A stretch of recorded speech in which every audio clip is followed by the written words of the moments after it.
My name is Shannon Kemp, and I'm the Chief Digital Manager for Dataversity. We would like to thank you for joining today's Dataversity webinar, Data Modeling Fundamentals. It is the latest installment in a monthly series called Data Ed Online with Dr. Peter Aiken. Just a couple of points to get us started. Due to the large number of people that attend these sessions, you will be muted during the webinar. For questions, we will be collecting them by the Q&A in the bottom right-hand corner of your screen, or if you'd like to tweet, we encourage you to share highlights or questions via Twitter using hashtag #DataEd. And if you'd like to chat with us or with each other, we certainly encourage you to do so. And just to note, the Zoom chat defaults to send to just the panelists, but you may absolutely switch that to network with everyone. To open the Q&A or the chat panels, you may find those icons in the bottom middle of your screen for those features. And to answer the most commonly asked questions, as always, we will send a follow-up email to all registrants within 2 business days containing links to the slides. And yes, we are recording and will likewise send a link of the recording to this session, as well as any additional information requested throughout the webinar. Now let me introduce to you our speaker for today, Dr. Peter Aiken. Peter is an internationally recognized data management thought leader. Many of you already know him or have seen him at conferences worldwide. He has more than 30 years of experience and has received many awards for his outstanding contributions to the profession. He has written dozens of articles and 12 books. And Peter has experience with more than 500 data management practices in 20 countries and consistently named as a top data management expert. Some of the most important and largest organizations in the world have sought out his expertise. Peter has spent multi-year immersions with groups as diverse as the U.S. Department of Defense, Deutsche Bank, Nokia, Wells Fargo, the Commonwealth of Virginia, and Walmart.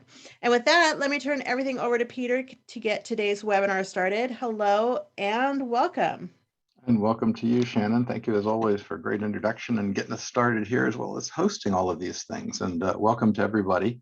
Our topic today is data modeling fundamentals. And I'm going to use this icon in the upper right-hand corner to represent data models in general. It's not a good one, and let's get into the details of it, but just use it as an icon, because lots of those icons together make up something larger called a data architecture. That is something that organizations are constantly attempting to get towards, but have a lot of trouble making use of in a very productive way. And we're going to start out actually by talking about Seth Meyers for a quick second here. So this is a quick setup here. Seth has, of course, nothing to do with this, but I love his show, and he did this bit the other night, and I thought it would be just really relevant, because you see, outside of the people on this webinar, not many people care about data. So the setup with this is, I like to pretend that I ran into Seth Meyers and gave him my business card, and he turned it into the joke that is this. Business cards, really? We're still doing this? I hope your business is waste management, because this is going right in the garbage. Giving someone a business card in 2021 is basically steampunk. Great. I'll give you a call when I need my cotton gin repaired. Thanks for the business card. It's a great way to be sure I'll remember you in 6 months when I'm cleaning out my wallet. Dinner receipt, dinner receipt. Oh, right. This. Call me if you ever need data solutions. And what are those? You'll have to call me to find out. The only thing business cards are good for is to put in that fishbowl at the diner to see if you can win a free Reuben. Hey, business cards, get bent, you burn. So aside from the fact that the bit is about business cards, the subject of it being data solutions, and of course nobody having any idea what they are, is really the message here. And there's just so many opportunities to do this. And what we're going to do today is talk through a whole series of these, which are the data modeling fundamentals that really come about observing this. So we'll talk in 3 parts. Generally, what is data modeling good for? Then why model data? And then how to use data models effectively. Then we'll get to the last part of this, of course, which is the Q&A, and look forward to your questions and interaction as always. Let's jump in and talk a little bit more about this. So first thing we're going to do is precisely define data, and I'm going to do that by tossing out a not so random fact, although perhaps to you the number 42 is a random number. Now I'm going to assign 3 different meanings to that number. The first one is the most popular, which is that it is the meaning of life, the universe, and everything, according to Douglas Adams's book, The Hitchhiker's Guide to the Galaxy. And in 40 years of doing this, I've never once failed to come into a room anywhere in the world and have at least one person who has read this book. And when I ask what is the number 42, they say life, the universe, and everything, the meaning of life, universe, and everything.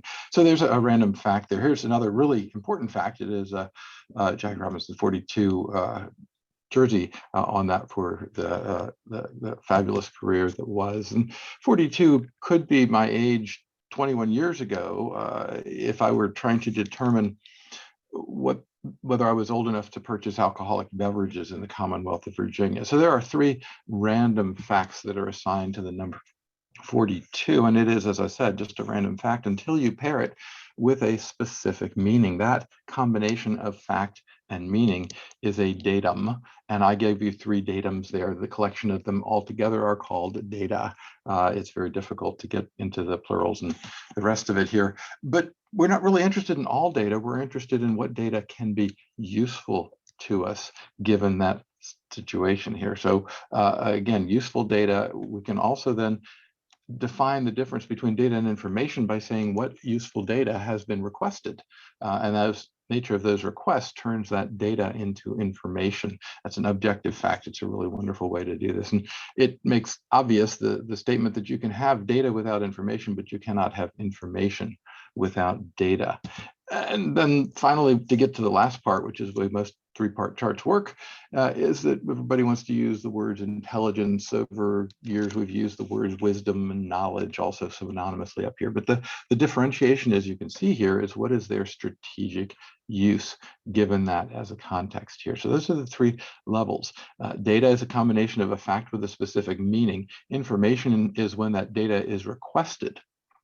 And then after all the requested data of the subset of that, this group that is strategically used, that's what becomes our intelligence around these concepts. And this is a very stable architecture. It's held up a long time. These definitions have been around since at least 1983, utilizing these. Let's see how this now detailed model that I've showed you here has to be implemented in systems and how it came about, the history of things. And this is simply to say that us old people that are in this for a long time know that many of these systems started out as siloed applications. That meant the payroll data was connected to the payroll and the marketing data was connected to the marketing group and everything else. And you can see these piles of data still exist even in today's environment. Sometimes there are some components that help get us towards these things, and we'll talk about those in a little bit. But generally, you still have a lot of these things. And when we try to connect them, of course, it becomes very difficult. I'm reminded of the game of sorry, where you spin the dial and twister, and whoever doesn't fall down last wins, right? Well, not falling down is not a very high standard on this, and this is a very complex environment for most organizations to maintain. So over time, we try to integrate these things into some piles and try to define some specific enterprise data so that we can pull all of these things together. And eventually, if we can re-architect the process and come up with a nice spoken hub model for this, whether it's an ERP or around an ODS or whatever kinds of things, depending on your application. This is sort of the goal, but this is more of the reality that organizations are facing. And there's a number we can put on the upward theoretical complexity of this, which is, in this case, n times n minus 1 divided by 2. Don't worry, that's the only equation we're going to do today. But you can plug n in, and n will come up with a number of worst case scenarios should you have to literally connect everything to everything else, which is obviously the most expensive solution in all of this. And just to give you an idea of a reality number on here, I was at Royal Bank of Canada a number of years ago, actually decades ago, and they had 200 major applications and told me I could use their numbers, which resulted for them in 4,900 batch interfaces that were connecting all of these systems together. So that was a fair amount of complexity of this. And let's just take a quick look and see what that looks like. So if I take n and add a 0 to it, 660 and 600, you can see the number increases rapidly. And the number of connections only being 201 on this graph, but the number of potential interconnections is 180,000 practically. And Royal Bank of Canada actually compares very favorably. I'm giving them a clapping hands, at this situation, because they're well below the worst case scenario. Of course, what are we faced with in all of this is trying to have data go through as many hubs in one form or another as we can. That's a non-technical term. It's a logical term. It's a connection. It's a place where things are at. And each of these hubs must have an accurate, up-to-date, correct data model to represent the data that's going through these hubs. You use these data models to capture and maintain formal system data requirements. They are usually in a physical nature. This is an organized, purposeful structure regarded as a whole and consisting of interrelated, dependent data elements. I'll show you some examples of this as we go. It represents the lowest level of decomposition that is available when we speak of systems. That is, systems are always talked about as people, process, hardware, software, and data, but of course the data part is increasing at an increasing rate and the other parts are not. Data models are by necessity the most stable system component over time, because you can see their role at the center of the hub means that they are going to have all kinds of pressure on them not to change, because everything that goes through the hub then must change when the hub changes. The business hubs tend to incorporate useful organizational business rules in them, such as the answer to the question, can a project be owned by more than one department? Catch me offline for that rest of that story on that particular one. But the bottom line, of course, is if it isn't correct at the data model representation, all other interpretations must therefore be suspect. So the goal, of course, for our organizations is to minimize the interconnections that we have here, get as few hubs as possible, explicitly balancing various points of risk. Again, many organizations have gotten in trouble for having too few hubs. So the question is, where's the right balance between them? But again, regardless of how many you have minimum data model at the heart of every single hub. It's the only reliable means of communicating the enormous amount of information that hubs are required to run organizations. Also, it is an objective use of standards within and across organizations, even perhaps extending to our business partners. It can always be inferred, even if the documentation has disappeared, it can be retrieved by doing what is called reverse engineering. Get this though, data modeling is not considered a necessary IT skill. Business and IT decision makers are generally not knowledgeable about these topics, and business and IT are generally pointing their fingers at each other and saying you're responsible for the data. And this confusion has reigned for decades, which meant an enormous amount of data debt has accumulated on this. Today's IT environment is likely to look a little different. We're going to have applications more and more in the cloud, which is probably appropriate and should be in there. Although if you're really fortunate, if I were in a room, I'd say raise your hands if you have multiple clouds, because that's always lots of fun. But we never really get rid of all the legacy stuff. And once again, even in this kind of an environment where there's no databases at all to anybody's knowledge, the data map across and between these software packages and in and out of the cloud is even more crucial to do this. This shared point of understanding where you're documenting and blueprinting a set of commonalities and interconnections that go back and forth between all of these things, making sure that we agree across humans, between business and IT or business and the data people, but also between humans and systems in general. So multiple goals of understanding on this. Let's take a deeper dive into it. Data modeling then is the process of discovering, analyzing, and scoping data requirements. And once you have that first step done, then representing and communicating the data requirements in this precise form called a data model. We also use data modeling as a process to design data structures that support the specifications around this. The model, of course, is a representation of something that exists or a pattern for something that can be made. It can be one or more diagrams, standard symbols, org charts, blueprints. These are all models that we use in daily life. And a data model then is an analysis and design method that we use to define data requirements. We hope to develop not just the picture, but also the data dictionary definition with it as well, integrating the collection of specifications, pulling together standardized text so that it can be read across various disciplines, generations, et cetera, et cetera. And one of the more important reasons for having a data model is that this is one of the best ways to represent not just your data model, but also your business model, because data models represent stable, shared data. That is, if you're going to share these things across business partners or within the organization, they are required, and they make sure that you have these mutually agreed upon definitions, becoming therefore standard data candidates that the organization can decide whether to support and make standard across the organization or just within limited parts. Data models are the skeleton of the business architecture. I've seen so many organizations do this, and we'll look at another later on where we can see how these things all fall into play. If you're a gardener, you would say they form the bones of the garden, and that would be a term that most people would understand. The data portion of businesses have been and will continue to be the most stable part because of that dependency that I spoke about just a few minutes ago. But I've observed this over my 40-year career. One of the things I did early on in the early 1990s was create the U.S. Department of Defense Integrated Process and Data Model for the entire department. Literally 30 years later, this model is still in use in relatively unchanged forms. We did a good job with the model, and it has been useful as a result of this.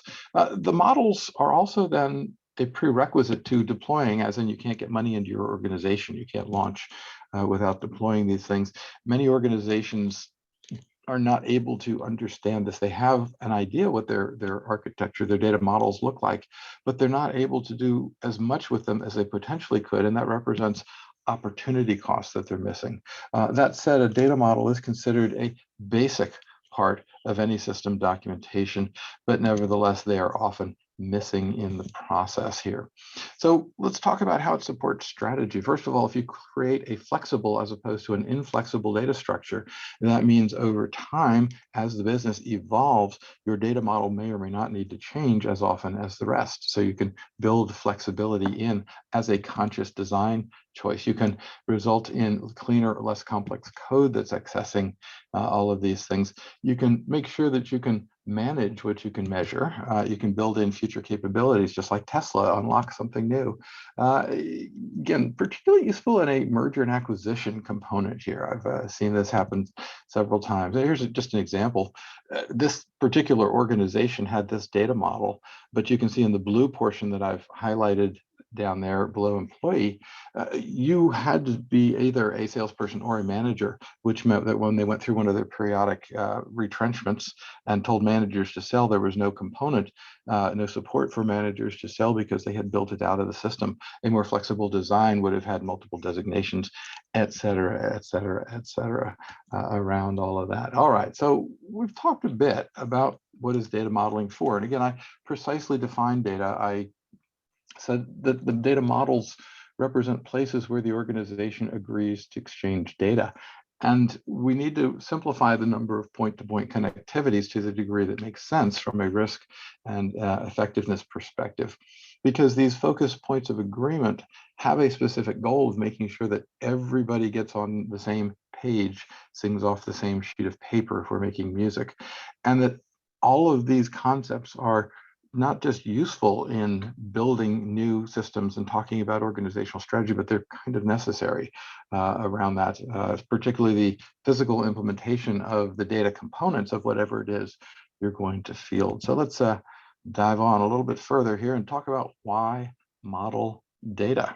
And we'll look at it in the following way, looking at why model anything. We're going to talk data requiring the most specific definitions. It is the lowest level of granularity that you have in systems, and it also needs to be perfect.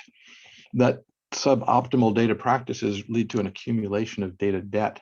Data modeling, again, describes details that everybody has agreed must be perfect. So it's not just that you agree that they're there, you agree that they're also making the process perfect in there. We have to look at data models as an iterative process from start to finish. And that's a little bit tougher to think about because most people kind of want to get it done and we'll get it fixed. But again, that's it. And finally, data models are used, modeling data, to document the organization of the data in the organization. And so that's the direction that we're headed. So first of all, what is a model? Well, this is a wonderful picture that I'm building up here from Ellen Gutzendiner, who showed it many, many years ago. And it just shows many things that a model can be used for. Very, very useful set of concepts. This next piece, if you're going to slow internet connection, I seem to be getting a pretty good one today. I'm going to go ahead and start the video, but if it's not coming across on your screen as well, you can click on that YouTube video and go see the same thing. I did not put the Stairway to Heaven music on this, but I figured since they had gone to the trouble of leaving it there, we'd let it go. Now, what you're observing, of course, is a model. Now, let's look at this and at the same time sort of pay attention to the bottom half of the screen, which is one day say, models can be used to represent expertise. They can store and formalize information. I could use this model that is showing in front of you to actually represent the timing of whatever it is I'm trying to do. It filters out extraneous detail. Do I need lots and lots of things? For example, if you watch the beginning of the clip, you can see that the individual who started this put his foot on the bar. That was certainly not part of the model, but it was probably not extraneous.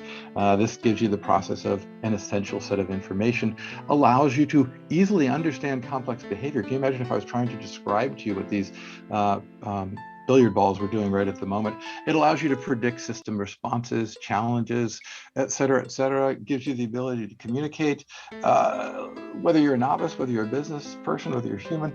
Streamlines the documentations, models and predicts the responses, gain information from the process of just interacting with the model. You evaluate various scenarios, you understand behaviors, you illustrate patterns and meta patterns. So what do I mean by meta patterns? Well, as you start to observe things from the world of looking at these patterns, as these data models reveal themselves to you, you start to see these patterns occurring in other parts of the world and realize all of a sudden that a randomly scheduling system for a dental office bears a striking resemblance to the queuing structure that is required in order to get enough cargo ships unlocked at this one particular port.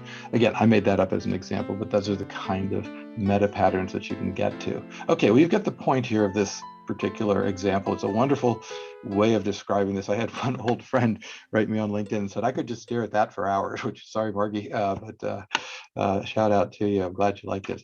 So let's keep on this my modeling theme. Why would you build a house without an architecture? The model, of course, is the sketch. Would you like an estimate? Yeah, it gives you an idea of how long it's going to take and what it's going to cost. If you hired people from all over the world, would you like them to speak a common language? You will see this at construction sites today, where the communication through the blueprints is all that is required for different groups in order to work together. Would you like to verify what goes on? The models can be reviewed before you build the thing. If it was really good, would you like to do it again? Yes, absolutely. Would you make a change to it without understanding where were the various important components? And again, these models document this, making life easier for everybody. These data models, of course, exist whether you like them or not. All systems have data models. The question is whether your data model is understood. And of course, it cannot be understood if it is not documented. And if it is not documented, it cannot be useful to you. So doing a poor job with data, unfortunately, leads us to, if we do this badly, we lock in imperfections generally for the life of the application. So you'll hear that's just the way it is as a common response to things that happen around that. Again, failure to do the proposed and existing ones in here. It restricts the opportunity that you can gain from long-term data because of bad design decisions. It can reduce the value of collections, decreasing the amount of data leverage in the organizations, and truly accounting for between 20 and 40% of all IT budgets, migrating, converting, or improving data around. Bad data in general just costs everything to take longer, costs more, deliver less, and present greater risk. Thank you to Tom Marco. And I mentioned data debt. Again, this is the idea that people haven't been doing this well, that the data models have caused data debt, that the time and effort it's going to take you to get back to zero is a very challenging piece. And getting back to zero just means you get to undo a bunch of existing stuff that might or might not be in your existing skill set of your organization. But then once you're at zero, you still are typically starting from scratch. And this requires an annual proof of value. And now you get to become good at both of these things. Well, the nice thing is that data challenges are focused on some sort of exchange. I want this, you want that. Some sort of exchange is evolved. And that does give you a value component that you can incorporate into your prioritization on there. But there's very little guidance at optimizing the data management practices. We're mostly at the area of trying to convince people to get started with these things. The optimization part is a wonderful challenge and it can be done, but we haven't as much guidance in that area at this point. Very little guidance, however, at getting back to zero. And so again, just a challenging area that, just like everything else, slows progress, decreases quality, and increases costs in a step-by-step, unfortunate fashion. Now you may think, well, how bad could it be? Here is a query from a random customer. And again, nothing wrong with the query. It's a good query, but this particular organization had never heard of this particular, of the opportunity to do what's called query optimization, which is finding out if there are things that are potentially repetitive. Was this put together perhaps sloppily in the first place? And the answer seems to be yes in this case, because here is the restored query which comes back on this. And while it didn't save but a quarter of a second every time that it ran, it turned out that it ran a lot. And when you add these things up, they do become large, they do become countable. Most people use the phrase death by 1,000 cuts, but the problem is nobody is dying on this case. So we call it unnecessary bleeding from lots of cuts. And until these cuts become more tangible, where we can put some dollar signs on them and allow people to really understand what's going on there, they will not be able to relate to what it is we were describing. I'll give you a very quick example here. This is from Forbes last year. In 2020, American Airlines market value was $6 billion, and their AA program was valued at between 19 and 31 billion. Same thing for United. Their market value was 9 billion. Their mileage plus component was valued at 22 billion. Both of the yellow and blue statements cannot be simultaneously true. It's just impossible. So we're going to accumulate this much data debt, is my theory towards what's going on, why they can't unlock their own value in there. This next little section here is going to go into three sort of meta parts, again, sub pieces that we dive into. We're going to look at the process of discovering, analyzing, and scoping data requirements and figuring out what are the data things, what are they doing, how do they interact. That's what we're trying to describe in the data model. Then we're going to look at a quick section on representing the communicating, the precise form of it, the critical aspects of it. Then we're going to talk about the differences between iterative and various modeling types in here. So let's go to this first piece just to see what happens here. Again, the idea is for organizational persons, places, or things, nouns, whose information needs to be created, read, updated, or archived. Again, we call it a CRUD, C-R-U-D matrix. Oh, and the attributes that go with it, those are critical importance in here. So an organization might say, hey, here's a thing, and there's some description that we have here in order to do this. If this case, we're assuming that sex to be assigned refers to male and female things that are supposed stated. All things may have a status. Things can be assigned to females. The characteristics may be unique. For example, an ID permits everything as distinct, identification of everything as distinct from all of the others. And description is likely to be unique for each thing because it's not commonly shared across the thing types in this case. What do we get into the next part of this? Well, looking at them precisely is really key. So what is an attribute? It's this characteristic of an instance in a collection of business things about which we create, read, and update information. For example, if I give you the attribute club ID, that tells us a little bit about it just for starters. For example, club needs to be identified separately from each other. Each club, in theory, would have its own unique ID. The pound sign there is a term that we use, a mark that we use to indicate a primary key in that. And that the club specific information is likely maintained because you're using a club ID as the source. That tells you that the rest of the information in that entity is likely to be about clubs in there. And finally, then some concept exists above the club level. There's probably organizations. If we've got clubs, they sum up to some level. There's probably more we can do. That's just from one attribute that we've looked at here.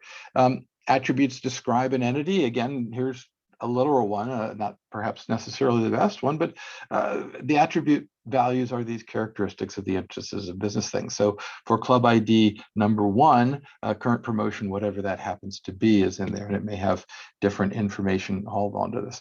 Then once we've defined the attributes in each entity, we want to relate each entity to each other. Again, poorly designed in this case. I'm not going to teach you how to do this well. I'm going to give you the fundamentals on this, but doing it well is really much more straightforward than you'd think. So these are natural associations that are going to occur between these entities, just saying that club member, and oh, I've got something over here on the bottom right called a cluster connector that seems to be some way of connecting these things. This is not a good way to design the data. And if people were using this system, they would likely be expressing frustration about the entire process. So let's look at a family of variants for starters here real quick. We have our good friend and colleague, Peter Chen, had invented some notation. Our Charles Bachman had invented a style. James Martin had invented a style, and Clive Finkelstein had invented a style. And Peter actually is the last person standing at this point. Clive passed this last fall, unfortunately.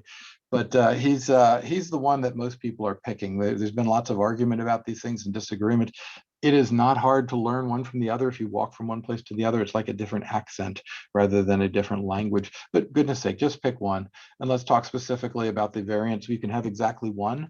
You can have one or many. You can have eventually one, which puts a little dimension of time in there, 0 or many on this, and finally, eventually one or many. So these are possibilities that you can have in terms of the relationships that relate to each other. And again, here's just an example for the little icon that I used here. A bed is placed in one and only one room. On the other end, you say a room contains 0 or more beds. A bed is occupied by 0 or 1 patient, and a patient occupies at least 1 or more beds. Again, a couple flaws here. How does a patient occupy more than one bed? Well, it turns out the answer is a time dimension, which is not categorized anywhere in this data model at this level of detail. What if the bed is moved? That becomes an interesting thing. And just out of curiosity, we'll ask the question, what is a room? So this is, first of all, a real good reason why every data model is incomplete unless you are accompanying it with a proper data dictionary that defines what is room as an entity, and then what are the attributes of room that are made up in specifically around the bed and patient. Again, everything in the data model. Here's another example here, just fairly straightforward. Things can be related to each other. Each thing 2 must be accompanied by a thing 1, and each thing 1 must be accompanied by a thing 2. That is a possibility. It's not a definite, but this is a specification here, and they do occur in here. So this is a valid specification on this. Bed is related to a room. That's nice and interesting, but we can be a little more precise about it. Bed is related, many beds are related to many rooms. That's a little bit more precise, and we can get even further on this and say many beds may be contained in each room, and each room may contain many beds in this case. So we're looking at a subset of the overall process in a different form of the specifications, depending on exactly what goes on. And again, still got the nagging little question, what if beds can be moved on here? So again, we're diving in a little bit. Let's go one step further. The process is iterative, and I've watched this occur over literally generations. So organizations become instantiated. They are integrated into data models. They're very interesting as components. These components authorize and articulate specific information system requirements. This is the way the process must work. If you're not involved, somebody else is doing it for you, or somebody's making assumptions. But again, you cannot build a system without a data model in there. The question is anybody paying attention in the process of understanding how this works out in the larger needs of the organization to exist as a program rather than as a project level. Of course, we need some feedback around this as well. Say, did we in fact satisfy the need that we were attempting to? In this case, this is going to occur. Some data models change a couple of times over a decade. As I mentioned before, it's a very complex process because so many things depend on the data model. Hence, it is critical to get them correct in the first place. But again, these data models are developed in response to specific requirement. And when I say requirement, it is a process where you're trying to answer a specific question in there. So let's do the last piece of this little mini section here. Again, what do we have in the way of modeling types? Conceptual, logical, and physical. The are a wonderful way of describing this. Conceptual is that everybody has a picture of any sort of concept of what, but no real concept of how. Logical eventually gets you into concept of how, somewhat for getting you into the physical all the way. We'll repeat this process in a little bit. Again, conceptual is sort of what, logical is very nice how, and physical is in order to do this. These are more precise definitions on the screen here in front of you, but the idea is depending on what type of question you're asking, you should adopt different modeling postures because you're addressing different questions around there. Again, this process here is focused all on understanding data structures. And I've given you in yellow up there a yellow definition of organizational information. Again, very computer sciencey, but actually quite useful here. And we'll talk about it. But my bottom line is the fewer of these things that you have, the better off you are. And if you can create incentives to reuse these things rather than invent new ones, it will simplify your life in the long run. So these data structures are the grammar, if you will, that goes on. They constrain the data object, whether it is unique, whether it needs to be ordered in one form or another, whether it needs to be balanced, whether it needs to be optimized in one form. Each of these are characteristics that one could describe here. And again, here's customer in a definite information engineering-ish representation of what we were talking about on the previous screen. So as you can see, the components are details, and they are organized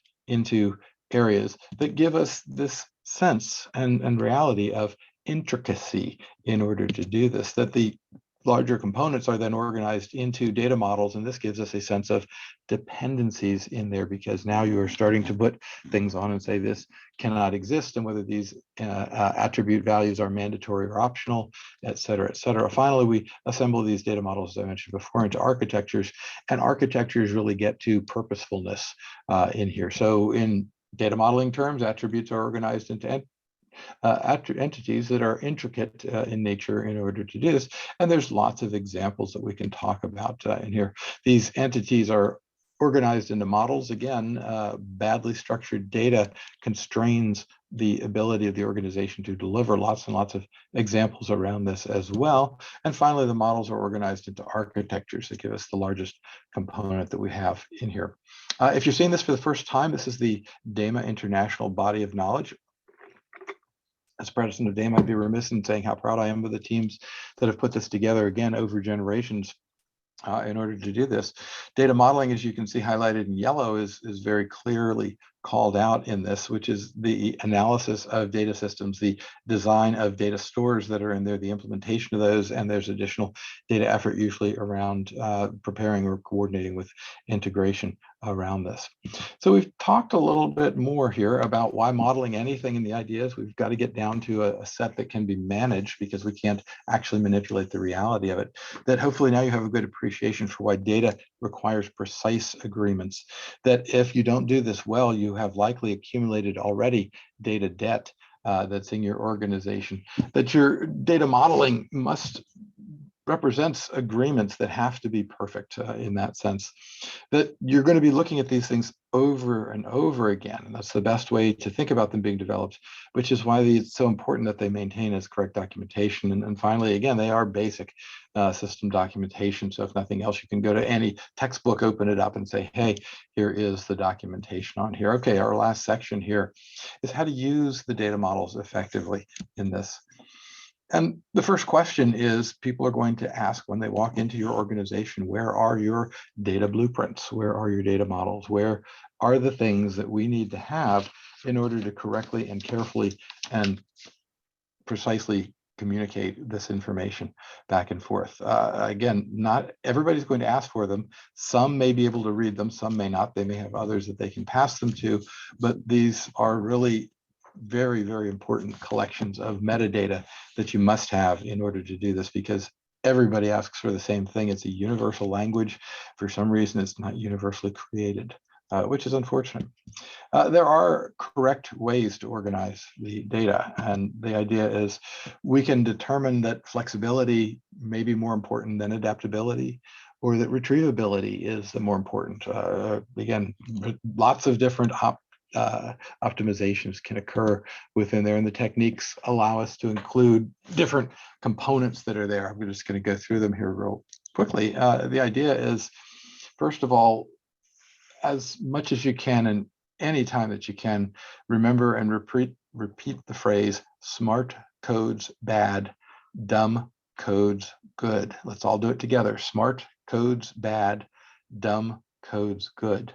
So why is that the case? Well, my collection of telephone numbers in Richmond, Virginia, this fall, November of 2021, lost its ability to dial within 804 area code. And why is that? Well, we simply ran out of numbers. We never thought we would create a situation where we would run out of the ability to signal long distance by putting a 0 between two other numbers. And that would always signal, in that case, long distance. Again, smart codes bad, dumb codes good. All the telephone equipment in the United States had to be switched over in order to do that. It was a complete hardware transformation, very much like the Y2K thing, not nearly on the same size since the Bell system absorbed it all, but it was still a problem.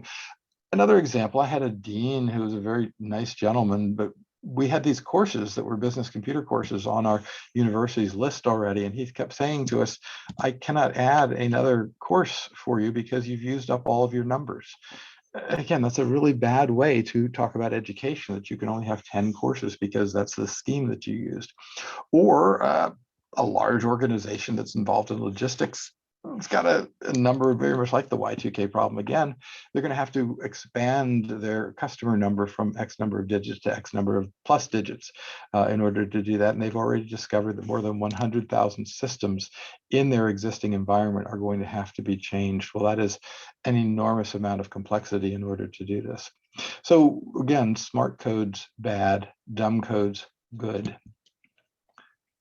When you look at tables, you're going to be looking at the idea of generally relational kind of management. I've got one in the upper right-hand corner there, but it would be a typical one that somebody might do unknowingly. Again, if we understand the way in which database characteristics are expressed, we're less likely to introduce risk into the organization. So for example, in this first example, the table just consists of song and album. So I'm picking a really wonderful album that's come out recently on this. And it's just got the song and the album that are on there. And you might say, well, doesn't the length count? And no, it's not used because the way iTunes, and I mentioned iTunes is going to be in there, but it's actually the app Music now. They've switched recently, but I've persisted in calling it iTunes because I'm old and stuck in my ways. Anyway, they don't use length. They use start time and stop time. And why? Well, it's more flexible and less risky than it would be to use the actual time in there, because that time might require conversion, where start and stop time at a constant pace will not require that particular area. So somebody might create this, again, I made note officially here, it's not iTunes anymore, it's called Music in here, but you can see there are the perhaps somebody unwittingly developing a database around this music app. So first question to ask is, could this be bad? And the answer is yes. So what information would be lost if I deleted record number 1? It turns out if this is the only database in there at all, I would have what's called a deletion anomaly. So if I deleted record number 1 out there, I would lose the fact that purchaser number 1 had purchased Cool Walk Live in there, but we would also lose the fact that Cool Walk Live costs 99 cents. And that second effect is undesirable and unintended. We've got insertion anomalies that are prone to badly designed data sets, data structures as well. If I'm trying to insert this number 5 record down there on the bottom and the faded in there because it doesn't work, I'm trying to add that. This is a fact that I want to add this new song, and this new song, Cakewalk Live, costs 1.29.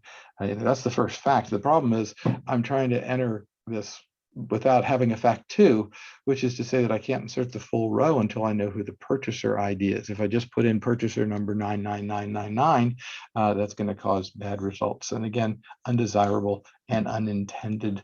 And their update anomaly is going to be similarly problematic. If I want to change the price of this, because I put it in there wrong the first time as 1.99, it should be 1.29 in there, I have to go through and examine song and read through every instance of it. And I'll get that first one, but I won't get the second one down there because it's spelled differently. And that's a really bad way to make those kinds of changes. So the question is, how should it be done? Well, put the original up there in the right-hand corner and store as much as possible one fact per row. So the fact that's being stored here, row 2, is a good example. Purchaser number 2 has purchased a song, and the song has a specific value in that case. Let's move on and talk a little bit about the idea that definitions are what people ask for all the time. So if you ask people, what is the definition of your entity or your attribute, they'll give you the dictionary definition. We want to do more than that with our data models. And the idea is to, instead of saying bed, something that you would sleep in, we want to actually get to the point where it becomes kind of useful for us here. So here's a purpose statement that describes why the organization should maintain information about this business concept. It talks about the sources, a partial list of the attributes that are associated with it. And we're looking right here at an association that says one room contains 0 or many beds that are in there. And that's where I'm pointing that particular piece to. So that's a way to describe it in there. Also, in your models, in your data models, you should assign a status to each attribute, entity, and relationship. And all those statuses should be draft initially, because if you put them in as draft, it will give you the opportunity to go back and validate it. And somebody can say, your data model is done, is it not? And you say, well, no, it's not done until I've changed the drafts into the validated pieces.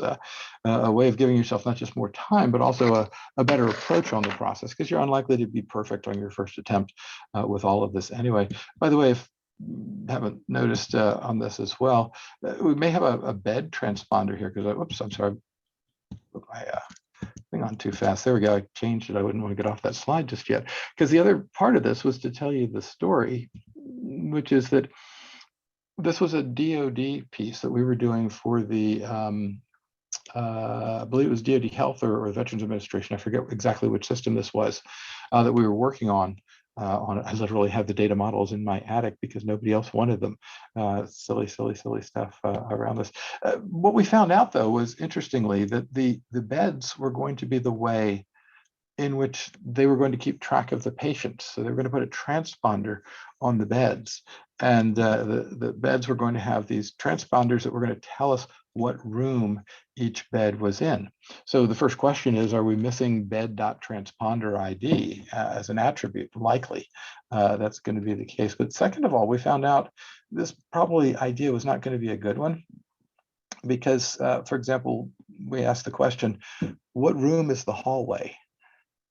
And everybody, wow, I hadn't thought about that. So can we incorporate the concept of near a room or just in a room, right? And again, that's GPS, which will give you lots and lots of components around that. And whether that's technically feasible or not, again, if it's not in the data model, it's not in the specifications. If it's not in the specifications, it's not in the system. If it's not in the system, people are generally going to be unhappy for not having the functionality that they're looking forward to getting. This is a picture of Fred Brooks. If you're not familiar with Fred Brooks, he's the Mythical Man Month, the guy that said, you can't just take 1 month apiece and create a baby by working in parallel. It doesn't work that way. Lots and lots of these around here, but the idea was that he also said the data representation is the essence of the programming. And if you show me your flow chart and conceal your tables, I'll be mystified. But if you show me your tables, I won't need your flow chart. It will be obvious. So the process is used to define, analyze, and understand these data requirements. That gives some sense of the purpose of what's happening in here, that you have ideas of constraints that are going to be supported by or not supported by, depending on which information systems your data model is interacting. Is it internal or is it between in order to do that? By the way, JSON is often considered to be a representation of a data model. Usually, gets that agreed upon data structure. It may or may not be considered a data model depending on what you're doing in there. The idea is though to go in with a specific question on your data modeling. Don't data model for data modeling's sake. Put at the top of your paper that you're using, or your model that you're using, the purpose of this model is to answer the following question. And there's going to be a lot of specific variations that are going to permit efficiencies around this. Let me just give you a couple of examples really quickly. Here's a data model that describes clearly the difference, the relationship between account, charge, bill, and subscriber. And more importantly, the model purpose statement says this model, codifies the official vocabulary to be used when describing aspects of any of the following organizational concepts: subscriber, account, charge, and bill. Let me be very clear. This organization, using data governance properly and data modeling as a tool, has specified the controlled vocabulary to be used throughout the entire organization. I am not suggesting that this is a good idea for your organization, but it was a good idea for this organization in order to understand this. Let's dive a little further into these data models. Here's an example second. Again, describing here the use on the upper left-hand corner in the blue, and I'm just going to call out number 5 here, which is one of many interpretations that are coming out of this, but there's nothing in the data model that prevents an automobile from being rented to multiple customers. There's no checkout service. There's no, the automobile is not available or has a status in that set of concepts. Could that potentially be a conflict later on? It depends on your business model. Here's a number 3 example here. Two things on this one. Price, notice, is not part of catalog. Catalog is the table on the bottom row there. Again, just describing at the high level of the entity, which means that variable pricing is probably there in there, something component wise. People are going to do different prices, get different prices. And the database can't tell what part of the order the invoice pertains to because it doesn't have any section of it. It just gets an amount and paid, but it doesn't know within there what the larger structure is necessarily around that. One last one here, again, a model for a hospital system. Again, official vocabulary defined here, and saying that discharge in this case, there must be a reason, a one-to-one one-to-one correspondence between admission and discharge. And so in this case, it's kind of sad, but discharge by death must be a disposition code. It was not something they wanted to have on their documentation, but it turned out to be necessary and proper in order to do that. This next slide is very busy in the sense that I'm going to show you 9 different modeling options that you have in terms of data modeling across the space here. Do not try to memorize these, please. I just want to give you an overview. Remember, this is all taped, so you can come back and check it out later on. We start with where we start most of the time in the academic world of doing what's called forward engineering, building new systems.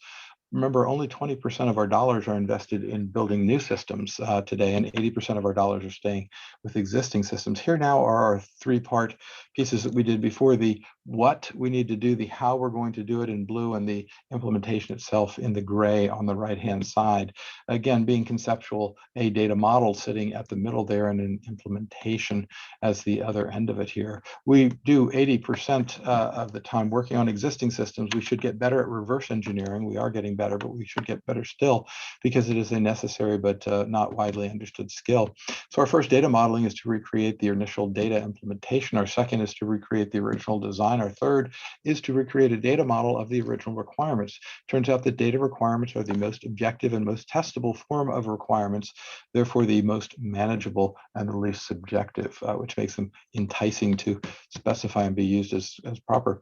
Our fourth way is to reconstitute the data design by looking at the existing physical implementation, to reconstitute the requirements by looking at the existing design. We'll then cross the line between new and existing, popping down here. If we're not going to do any changes to the requirements, we're going to redesign the existing data. If we are going to change the requirements, we need to come down that far left loop in order to do that by redesigning the data and then re-implementing on that. So there you have 9 different ways, lots of metadata back and forth. Oh my goodness, how confusing. Let me take it a little bit more piece by piece. Start out here on the forward engineering. Whoops, I'm sorry. Once again, hit too fast. There we go. Forward engineering is this process of going from what to how to the physical implementation. Again, we do that. This is the only thing that we teach young people, which is very problematic, I believe, from an education requirement, since we spend 80% of our time working on existing systems. But that's a different argument that we have to have in here. So forward engineering is building new around that. We're going to now go look at it reverse, a little bit more detail, again, backwards. And there's a formal definition, a structured technique aimed at recovering rigorous knowledge of the existing system to leverage enhancement efforts. So we're going to go from the as built, and we may, depending on the situation need to go back to the requirements. Many times you can simply stop at design in order to do that. So I'll stretch it out a little bit further in here, put in our line dividing the new and existing again. We pull to the left there if we're going to change our requirements. We first reverse engineer the existing system to understand its strengths and its weaknesses. Every system does something well and something poorly. We need to understand the difference between the two, or we're not going to be able to utilize this information going further. Then, of course, it's incumbent on us to use this information designing the new system. I've seen people reverse engineer and then not use their knowledge and go straight with something else. It just boggles the mind in some cases. When you have this much information, now you pull it all together in here. So model evolution is kind of an interesting component in here too. Most of the time when people do data implementation, they do what's called forklifting. So it's not how to do it, but it's what is done. And they grab a copy of the data and they bring it into the new system in there and they map it in with a spreadsheet. And again, first thing you need to do is get rid of that forklift as a concept in there and understand that this technology dependent component to go from A to B needs to go back through the design. Again, first reverse engineer the existing system to understand its strengths and weaknesses, particularly when you recognize that it's a data model that you're reverse engineering in here. And that data model is going to be the foundation of things going forward for perhaps decade, and use this information to inform the design of the new system. So the way this is taught is typically we say you start out here with your physical as is, then you go to your logical as is, then you go to your logical to be, and then you go to your physical to be. And that sounds very nice, but nobody understands why. And the reason that's insufficient is because you need to go backwards to pull this physical as is to the logical as is. But at the logical as is, you start then incorporating different components of data in there. And this is where your logical model changes in conjunction with the business. You formulate your as is and go forward in order to do that. All of this modeling takes place within a system that looks kind of like this, which is to say you have your conceptual, logical, and physical, just what we've been talking about all along, and validated and invalidated. And every modeling change can be mapped to a transformation on this network. Each modeling cycle has its own specific articulated purpose. Key is to keep them focused on the data model purpose. The reason we're locked in this room is the way you want to say it. We're going to understand the relationship between soda and customer. We have to make sure that that is correct, because we need to walk out the door with the data model of that relationship. We need to understand the difference in a different situation between our hospital beds. So again, when we walk out the door, we can talk about the top 3 characteristics required to manage hospital beds.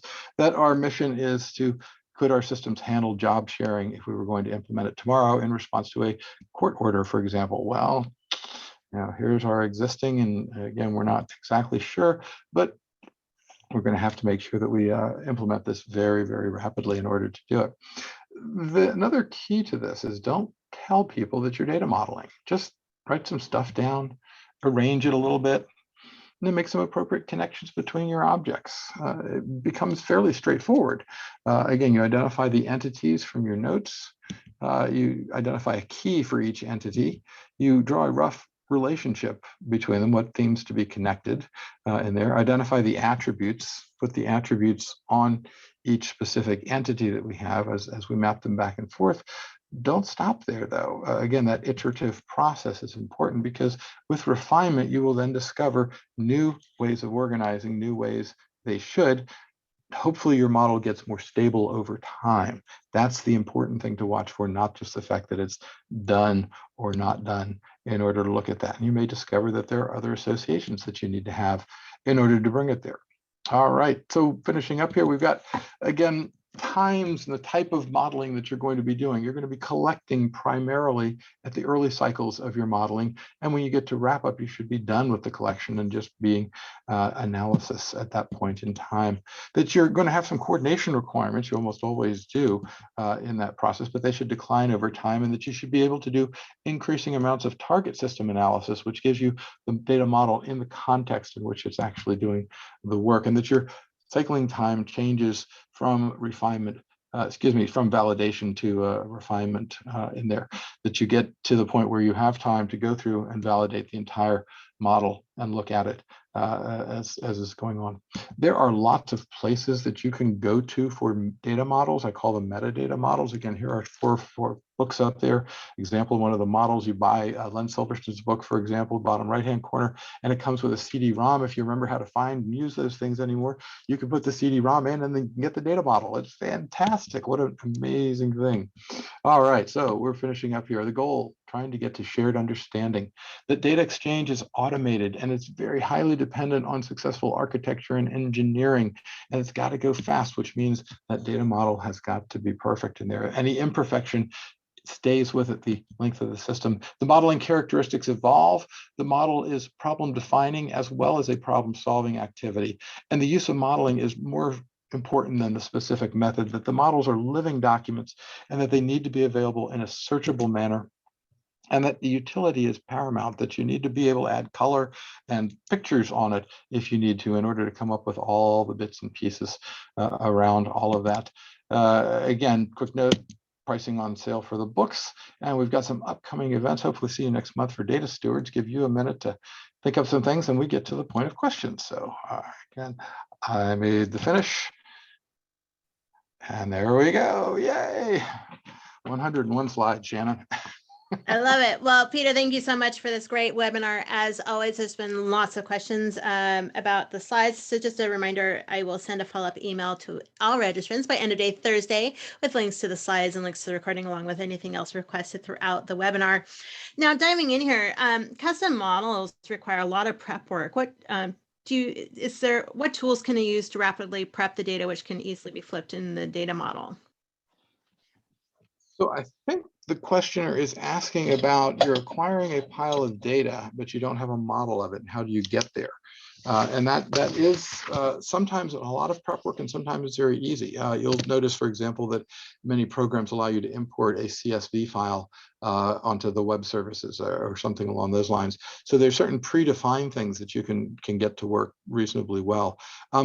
Reverse engineering again becomes important when we're looking at this, because the idea of saying there's a data set there, I don't know exactly what it means, but if I can reverse engineer it, or again, big data components, and it's no such thing as big data, so we'll call them big data technologies, but big data technologies can dive in and come up with these schema-less reads, again, depending on what your shop has. Many people, though, I've helped people read their Oracle catalogs because sometimes they don't have any more definition than that. And the Oracle catalog is a wonderful metadata repository if you know how to read it correctly. I think that answered the question, Shannon. I'm not positive, though. So hopefully, they'll let us know. Yeah, absolutely. And, we are a vendor neutral company. We try and stay vendor neutral, but, what modeling tools are out there that are available for help? I reached to my handy Irwin, right, is the one that I go after for most of the reverse engineering, because I incorporated that early in there. That's great. There's probably others that though, because I think you know the space better than I do. There's lots of tools, lots of really cool things. I think it depends just on what your needs are and what tools, what other products you have out there that you need to connect with and all that groovy stuff. People often interchangeably confuse between data model and database model. Could you shed some light on a clear cut between the two? Yeah, that's a great question. Shannon, I had to smile too, because you actually said something, was fun with our little geekiness on here. So we're great. All right, let me go back to the slide here. And the questioner is asking the database model. Well, let's do two different things. So a database model is the actual model of the database, and it has to exist on the right as built. If it is not built, it cannot be running. If it's not running, it's not built. So as built. Virtually anything that is as built can be reverse engineered to some degree. We can pull that data back and understand what the data design of that as built model is. That can occur for a database, and it can occur for a component of a data architecture, or just for a software system without the database. They can also use data models. So the data models are irrespective of the physical implementation. The question then between logical and physical, okay, we'll call the middle column logical, the left column, the red column, the conceptual, logical in the middle again, and on the gray on the right-hand side, the physical. The physical would be how you implement it in database X or database Y or whatever component that we're looking at, or is implemented in cloud offering X and Y that are out there. The logical component then says, well, the cloud may implement it that way, or the physical implementation may be this way. But in order to do what I'm trying to do, to get to my most simple and my most effective design around that, that is the key. And that can only be uncovered not by looking at the physical implementation, but as a logical, a technology independent representation. And that's our definition of the difference between physical should have a one-to-one physical component correspondence with the components that are out there in digital land that are out there, and the logical would have more of a conception, sorry, more of a correspondence to business concepts that we need to speak about in there. Yeah, great question there. Thank you. I love it. So, get this question a lot, Peter. So should a data model be the responsibility of business or IT? Yes. Next question. So again, questions are asked like that all the time. And what I say is that IT would have a very difficult job doing it all by themselves. So the best answer is to have a cooperation that occurs between the business and the IT. And the IT go and say, this is what we know and understand about your business. And by the way, that's very different than asking them, tell us about your business. Because while people are happy to tell about their business if they have time, if they don't have time, they don't want to tell you about their business. On the other hand, people are much more likely to, if you show them a design of some sort and say, this is how I understand your business right at the moment. Am I correct or not? They're very happy to edit and tell you what's not right about that. And that's great in order to go forward on that. So again, great question. Thank you.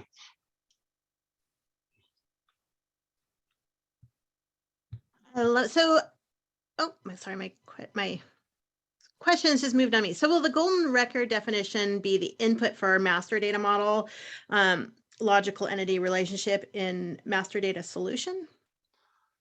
Well, it depends on how you're going about it, but in general, that's the concept that you're looking for.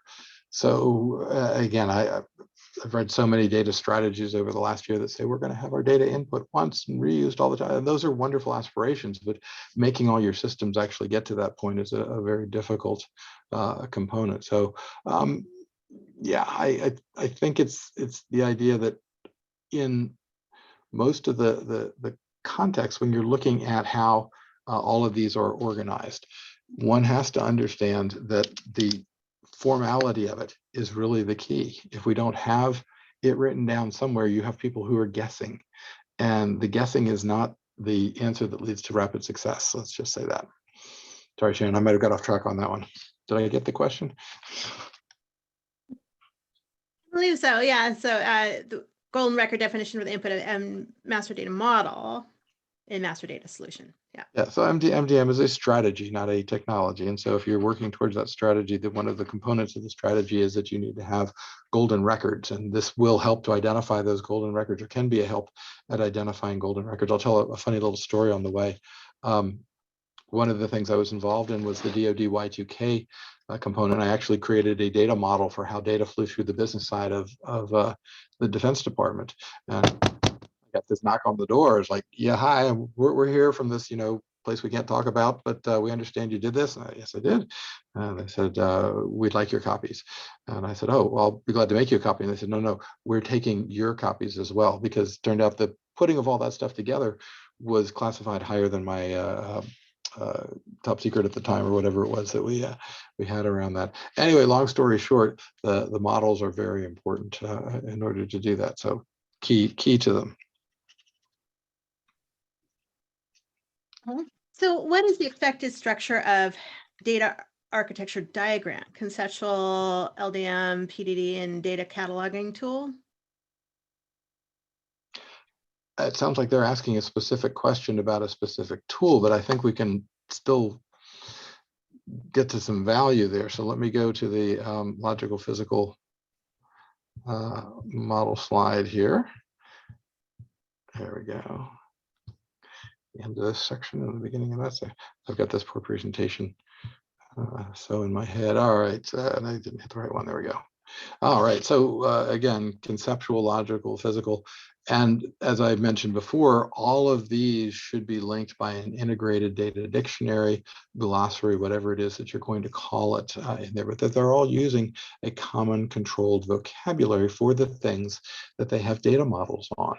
And that by itself is just as important as that first data model example that I showed you all that said this company says, this is the way we are going to do things, right? And they weren't that vociferous, but they were quite clear about it, and they wanted to make sure everybody understood it because they realized that the lack of standard vocabulary all along had been one of the major sources of that bleeding unnecessary from too many cuts stuff that we did a little while ago.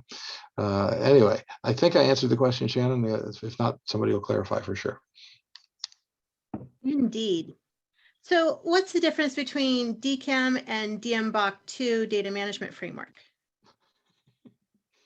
Too much for this one. We'll have to do a whole webinar on that one, Shannon. Great question, but it's just a very complex piece. So no, we're not going to get into that here. So what is the point of having enterprise data architecture, which is unreadable? Shouldn't we be building data models based on critical data elements? Yes. Again, one of your duties as a modeler is to determine what is an essential component of the model. The model should only show essential components. So if flavor isn't important to your model, then don't include flavor as an attribute. I'm not at all suggesting anything for or against flavor as an attribute, but that is what your role is to make those decisions around that. And the idea of having those decisions made by somebody who's not as familiar with them should be scary to organizations. So that they shouldn't be just saying, well, because this happens, right? The process happens whether you want it to or not. It must happen in order for these systems to be fielded. Somebody is making a data model. It may be a good one. It may not be a good one. And I wouldn't want to leave something that's going to be around for as long as data models are to chance in any way, shape, or form. Sorry, I got on a high horse again, Shannon. Did I get the question in there? You did indeed. And if the question has any extension to that, definitely, and I'll get that asked. So, how is data architecture different from data model? How they both interact with each other? Yeah, so the idea is when you have a data model, that model is a part of your data architecture. And the architecture is comprised of the models that you have that make up your data architecture. It's unfortunate that we don't have better definitions than that. I don't even have a good representation of it in here, just this sort of multicolored blob, if you can see where my cursor is waving on the screen there. That's just one of many data architectures that I have. But the question of readability is, of course, important. If, however, the architecture is made up of model, and let's just, for sake of argument here, for the sake of the questioner, pretend that our situation is such that we have orange, everything in orange on this chart we have as part of our data architecture. And everything else is relatively unknown. And so the next step that we need to do is we need to go out and we said the green is the next area that we're going to attack. So we have the green pieces that are up here in order to pull all of this together. Each of these can be components to the system. Each of these are data models. And we may only have at the end of the cycle the green and the orange parts, but those still should be readable because they're built of data models, so that all the green and all the orange is now accessible to it, and we have less of the overall organization that we need to have in order to look at it. And as you're prioritizing projects as they're coming across desks, you can say, look, if I do this one, I'll get this piece of the puzzle, and I'll answer that, and I'll save some business on it.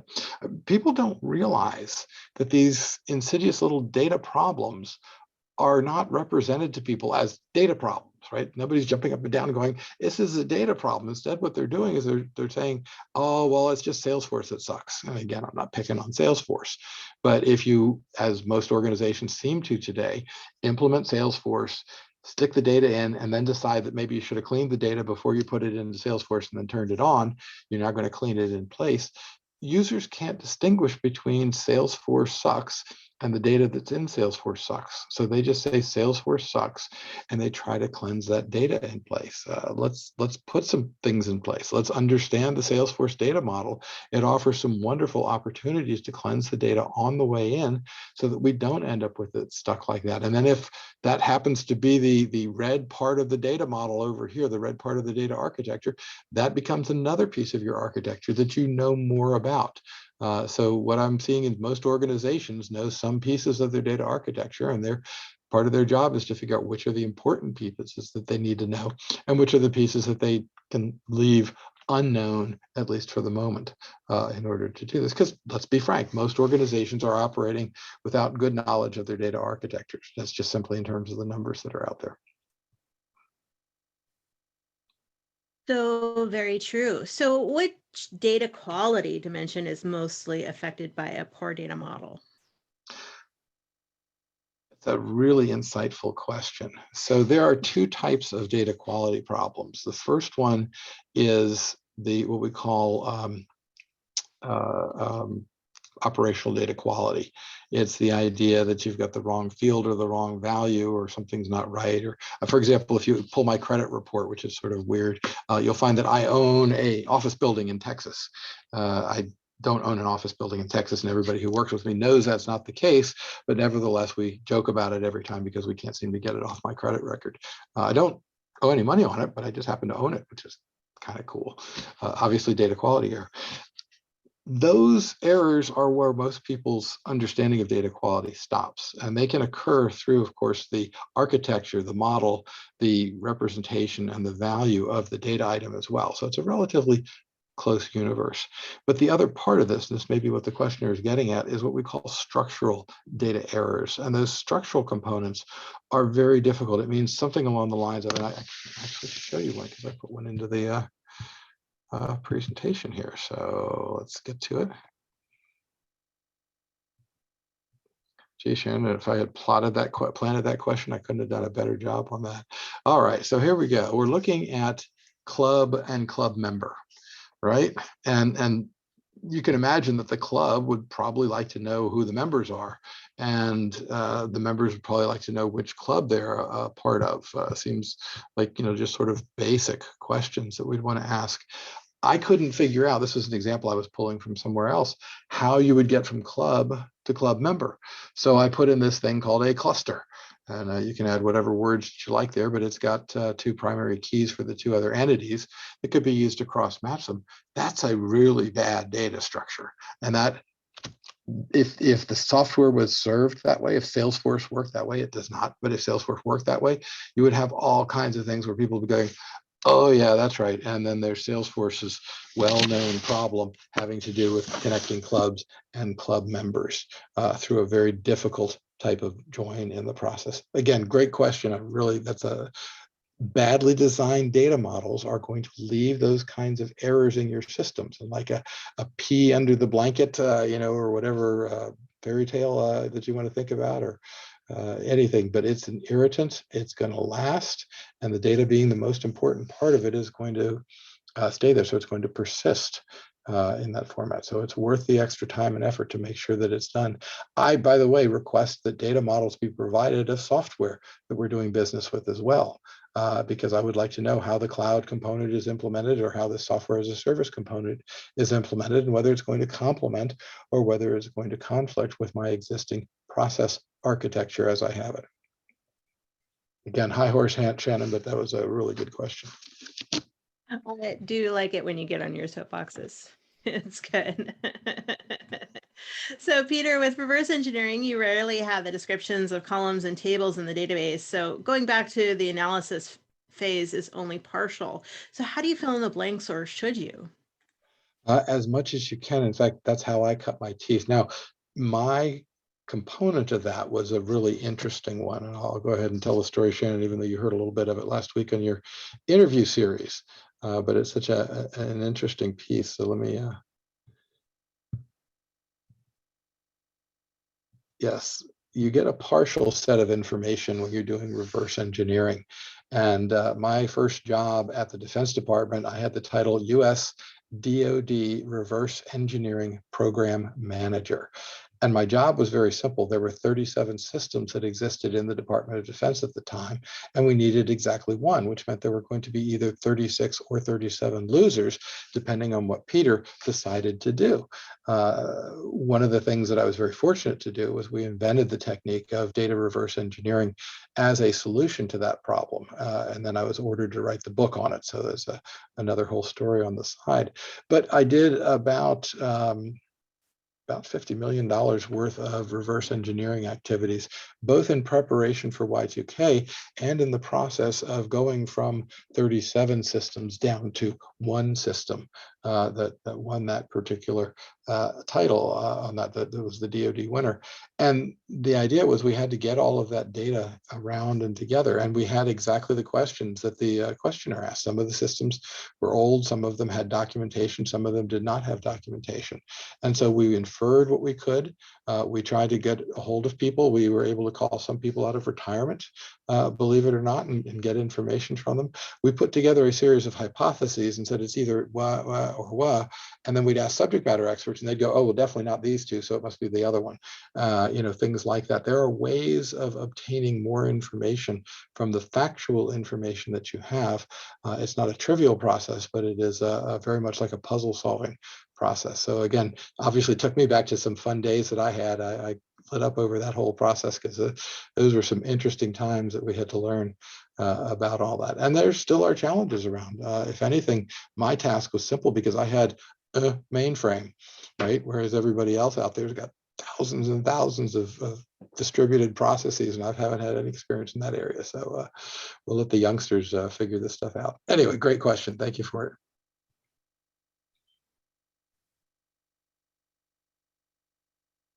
So how much future, quote unquote, future proofing is suggested? For example, abstract party can be individual or org, catering to international business currency codes through business is domestic today. The style modeling could be future proof, but a pain to model and generally business not happy at management response to too much future proofing. Let's work based on what you have today. Very insightful question. It is always going to be a trade-off. It's going to be worth some things and not worth others. Let me give you a tangible example that I can talk about that was quite easy to determine the value proposition. I worked for a number of years for Deutsche Bank, and their back office trading system is called DB Trader. Deutsche Bank Trader. And it was the best on Wall Street at the time because it possessed three specific advantages. First, it was a real-time system. They didn't have to start and stop it. Two, it was multi-currency, so they didn't have to do currency conversion. They could see instantly what their various positions were at any point in time on the day. Three, the architecture of this system was table-driven. That decision meant that they could build new products without recompiling the system by simply making entries in a configurable series of tables. And the folks that they had there were geniuses at it. It was a wonderful system, and it was specifically architected for that specific purpose. That's the good news. The bad news was that all that wonderful intelligence and business and data models were all encapsulated on something called a Wang computer. And Wang computers had been obsolete for almost 10 years at this point, and they were slowly going away. So we had a limited amount of time to make the changes and going across, and encountered exactly the situations that everybody's raised here. And truly, I'll say this as well, because I think it was insightful. The CIO at the time was very, very wonderful individual who never quite got what it was we were doing. I was the data modeler, so he sort of expected me to be data modeling, whatever that was. But he did say that when I look at my shops around the world, and I go to Singapore, and I go to Bangkok, and I go to Tokyo, and I see the data models on the wall, I recognize them, and I recognize the people who are using them. So I know you're making valuable products that my team needs in order to support this implementation. I wish I understood it better, but at least I understand that it's important. And gosh, if I never got any other message through to him, that was definitely the message that I wanted to have taken across to him. So he understood the data models and their utility. He didn't understand the data models as far as that goes. Thank you for, again, letting me pontificate for a minute on it. Indeed, and I think we have time for a few more questions here. So how much does data warehouse modelers have flexibility to redesign or future-proof in a better way in their own playground, for example, dimensional models, or data warehouse modelers are the unfortunate group stuck to consuming poorly designed source as is with risks? If you have the opportunity to develop from scratch, there is actually a well established pattern, I think. Now, I have not read Bill Amon's latest book, but I'm very familiar with where he was up to this most recent development. And that is the idea that we now understand a different architectural construct in the data warehousing space called data vault. And that gives the opportunity to encapsulate business rule specific data in a way that is combinable with other data if you have the meta knowledge around it. Now, again, I'm getting a little bit esoteric here, but it is now recommended best practice that you start out to design a data vault. And then if you need to, you can easily divulge off into a dimensional or a relational or both type of activity at that point. But the guidance at this point is very much to start with a data vault first and then go forward. If you're unfamiliar with it, Google Dan Lindstedt and Data Vault, and he's got a wonderful website that can get you started in that area. Great question. And all of course, those components that you described require modeling. And unfortunately, there are a rather large number of poor quality known commercial products. Don't mention any specific names around them that have 3 letters and other things like that. But yeah, there's a lot of discontent over that. And perhaps the thing that you could do is take solace in understanding the existing data model that's there and being able to look at the advantages and disadvantages that it has, and maybe being able to design those into downstream products that can perhaps compensate for the bad original design. I've seen several caching schemes overcome some of the ERP components that are problematic around that. But again, it's a fairly abstract problem, but clearly bad data model, we're not going to have much luck with it. And you can hear the disgruntlement in the questioner.